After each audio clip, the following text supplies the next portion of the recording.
سلام به موویای همیشه آماده به کار. این بانوی زیبا و آبدار اسمش آناه که داره ورزش میکنه هیکل رو بسازه که ننش زنگ میزنه میگه ذلیل مرده، هنوز شوهر پیدا نکردی؟ زودتر برو وسط میدون شهر رو بده بزنن که وگرنه آبرو شرفمون میره و میترشی. آنا هم که مدیر یه شرکت خفنه برمیگرده میگه فکر کردی من کیم؟ مگه علومو از سر راه آوردم که به هر بی سر و پایی بدم بزنه؟ باید یه کسی پیدا بشه که سرش ارزش داشته باشه و خوب باشه.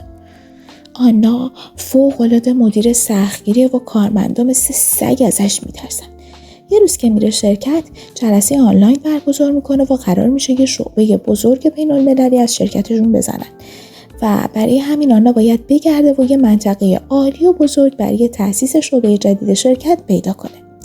وسط این همه کار این پسر یه سوس مغز که زید آناه با یه دسته گل وارد شرکت میشه و شروع به گذاشتن لایف میکنه، چرا که بلاگره. میره پیش آنا و روز 100 سواری آنا رو تبریک میگه و بعدم به عنوان هدیه بلیط به مقصد اینا مشخص به آنا میده که سورپرایزش کنه. این جیگر طلا هم سنا منشی بدبخت آناه که آنا مجبورش کرده تا بوق سگ بمونه تو شرکت تا گزارش کارش رو برای آنا آماده کنه و بعد هم برای آنا یه هتل رزرو کنه. شب که میشه سنا و آنا رو حواله میکنه به چپش و سهواً به جای هتل یه کلبه داغون توی روستای دور افتاده میگیره. فردا آنا حسابی به خودش میرسه و خودش رو خوشگل میکنه تا برای سفر آماده بشه.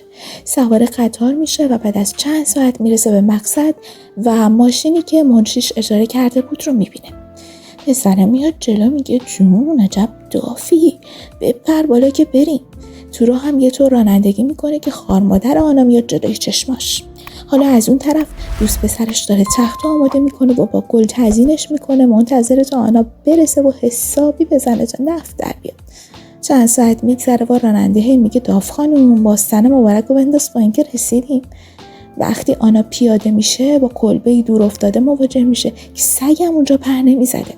زنگ میزنه به سنا و بهش میپره که آره من به خاطر تو توی جای انگیر افتادم و حالا نمیتونم بپرم روی زیدم. از اون طرفم زید آنا زنگ میزنه بهشون میگه پس کجا موندی؟ 10 روز توش نکردم و دارم میمیرم، نمیخوای بیای؟ آنا سوستسی منشیشو میگه و بعدم قول میده که امشب و اینجا میمونه و فردا با همون ماشین برمیگرده پیش زیدش که با هم مال و هول کنن. آنا وارد کلبه میشه و وقتی لامپ روشن میکنه این مرد جذابو میبینه و حسابی خیس میکنه. یهو به خودش میاد و میگه تو کی هستی و اصلا اینجا چی کار میکنی؟ پسر اسمش نازاره و از جنگ تازه برگشته. وقتی میخواد آنای جیگر طلا رو از خونه پرت کنه بیرون عمش میاد و میگه مرد گنده بالاخره برگشتی پس؟ وقتی نبودی اینجا رو اجاره میدادم، اینم مشتری جدیده. آنا التماس میکنه که نازار بذاره امشب اونجا بمونه و فردا راهش رو بکشه و بره. نازار کوچولو هم به نازار بزرگ دستور میده که مخالفت نکنه. صبح میشه و آنا از کلبه میاد بیرون که بره ماشین بگیره و برگرده که بیرون کلبه نازار رو میبینه که داره ورزش میکنه و همونجا حسابی خیس میکنه و میخواد بره بهش بده که عمه نازار سر میرسه و میزنه تو برجک آنا. عمه جون پول آنا رو آورده که بهش پس بده، ولی آنا میگه پول نمیخوام، فقط آدرس پسری که با ماشینش من آورد اینجا بهم بده که سری برم پیش زیدم. آدرس رو میگیره و بودو میرسه دم خونه پسره و میگه هرچی میخوای بهت میدم فقط منو از اینجا ببر. پسره میگه چی؟ که آنا میگه منظورم پوله. پسره میگه دیشب بارون شدیدی اومده و مسیر مسدود شده، نه تنها من بلکه هیچ ماشین دیگه نمیتونه رد بشه. زید آنا هم از اون ور زنگ میزنه میگه کجا موندی جیگر طلا؟ اگه نمیخوای بیای و پیچوندی بهم بگو. آنا هم سیر تا پیاز ماجرا رو بهش میگه. تو مسیر برگشت متوجه طبیعت بکر اونجا میشه و با رئیس کل شرکت ویدیو کال میکنه و بهش میگه اینجا خوبه شرکت بزنیم؟ رئیس کلم در حالی که داره توسط 2 پسر سفید جوان ماساژ داده میشه میگه اوکیه، فقط ولم کن بذار لذتمو ببرم. آنا برمیگرده به کلبه و مخ نازار رو میزنه که اجازه بده بازم تو خونش بمونه تا وقتی که مسیر باز بشه و بتونه برگرده. زیدش هم از اون طرفی اسکوتر برمیداره و میزنه به در جاده. حالا اگه ننش میگفت برو نون بگیر نمیرفت. ببین 250 گرم باعث میشه آدم چه کارایی بکنه. چند دقیقه دیگه نازار میره بیرون و یکم بعدش یه دختر خیلی جذاب با 2 هندونه بلوری و هلوی صورتی وارد خونه میشه و آنا رو میبینه. ناراحت میشه و فکر میکنه با نازار ریخته رو هم، ولی آنا میگه من توریستم و اشتباهی اومدم اینجا. ولی این دختر عجب چیزیه، به جان خودم که دلم خواست. بعدش آنا میره تا با زمیندارا مذاکره کنه و زمیناشون رو بخره برای تأسیس شعبه جدید شرکت و تا غروب تقریبا نصف اهالی رضایت میدن. اون طرف عمه جون رو میبینیم که داره رو مخ نازار کار میکنه که آره 2 سال نبودی، کسی رو نکردی، بیا برو آنا رو بگیر، هم خوشگله هم بلوری و بزرگ. که تو همین لحظه سارا میاد و خودش رو میماله به نازار و میگه عزیزم چه خوشحالم که اومدی. به جون نازار کوچیکه که بزرگتر از واسه خیلی هست، تو این 2 سال نه برای کسی خوردم و نه گذاشتم کسی واسم بخوره. حالا ما که میدونیم با نصف اهالی خاطره داری لامصب، ولی خب عمه جون که از سارا خوشش نمیاد مدام اسم آنا رو میاره و از پروپاچش تعریف میکنه. صبح آنا جون خوابیده که یهویی با صدای وحشتناکی بیدار میشه. میره جلوی پنجره که میبینه نازار جون با اون بدن دختر کشش داره شمنا رو میزنه. آنا سگ میشه و شروع میکنه به پاچه‌گیری و داد میزنه هوی مرد گنده، مگه کوری که خوابیدم، خفش کن. نازارم میخنده و میگه برو درتو بزا بابا، خونه خودم هر کاری دلم بخواد میکنم. ای توف روی آدمایی که نعمت خدا رو حروم میکنن، برو بهش بده دیگه، آخه داد و بیداد برای چی؟ یکم بعد عمه میاد و آنا رو لخت میکنه و میبرتش وسط طبیعت یوگا کار کنن.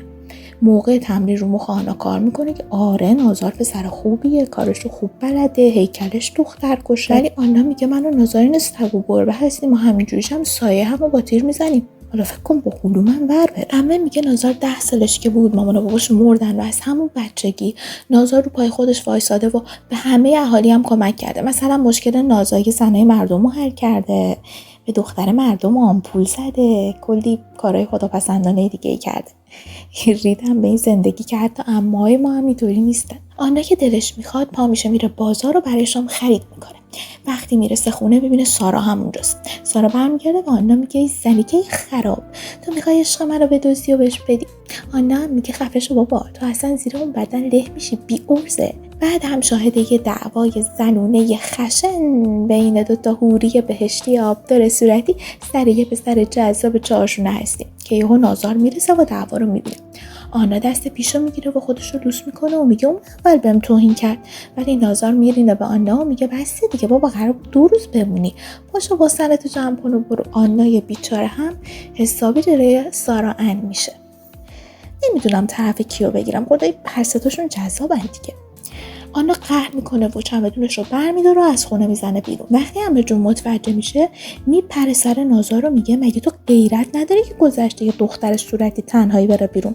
نمیگی تو این شب خوراک گرد میشه؟ یالا برو دنبالش. خلاص آنا رو میبینیم که توی جنگل گم شده و صداهای ترسناک حسابی اونو میترسونن. همین لحظه نازار جون وارد صحنه میشه و آنا با تنگ بازی خودش رو لوس میکنه و میپره تو بغل نازار. همونجا وسط جنگل چادر میزنن و شروع به خوردن غذاهایی میکنن که عمه جون درست کرده و نازار آورده.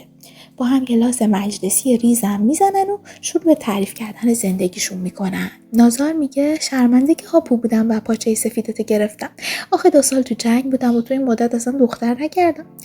وقتی لاسشون تموم میشه میرن تو چادر و با حفظ فاصله شهری میگیرن میخوابن. به خدا که خدا هم راضی نیست واسه این هوری تنگ بازی در بیاری نازار، برو ترتیبشو بده دیگه. فرداش نازار آنا رو میبره تا روستا رو بهش نشون بده. تو مسیرم کلی باش لاس میزنه و سر صبحونه هم لقمه میکنه تو دهن آنا. شبش با هم میرن به جشن محلیشون.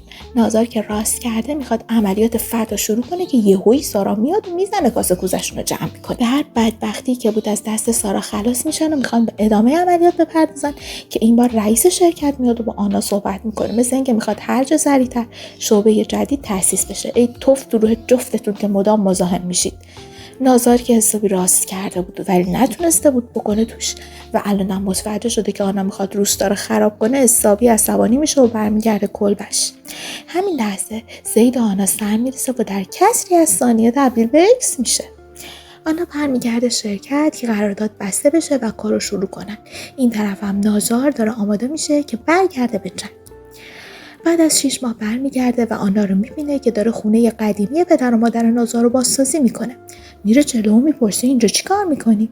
آنا میگه من موفق شدم رئیس خودم رو قانع کنم که بدون خراب کردن حتی یه دونه خونه شرکت ساخته بشه و الانم اومدم که بهت بدم.